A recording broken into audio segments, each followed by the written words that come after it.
വെള്ളത്തിന്റെ കണക്ഷനും ബാക്കിയുള്ള കാര്യങ്ങൾക്കും കണക്കും പല കാര്യങ്ങൾക്കും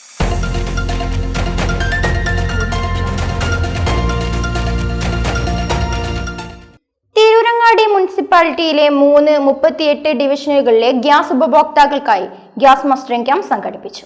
തിരൂരങ്ങാടി മുനിസിപ്പാലിറ്റിയിലെ 38 ഡിവിഷനുകളിലെ ഗ്യാസ് ഉപഭോക്താക്കൾക്കായി പന്താരങ്ങാടി 16 മിഷ്കാത്തുൽ ഉലൂം മദ്രസയിൽ വെച്ച് ഗ്യാസ് മസ്റ്ററിംഗ് ക്യാമ്പ് നടത്തി.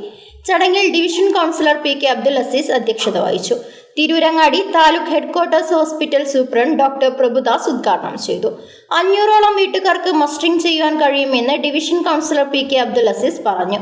38ാം division councillor Shahina Thirunilath, V P Hussain Haji, Ashiq Surumancheri, Mujeeb Kannadan, Saifu പ്രവാസി നഗർ എന്നിവർ സംസാരിച്ചു. News bureau, Parappanangadi.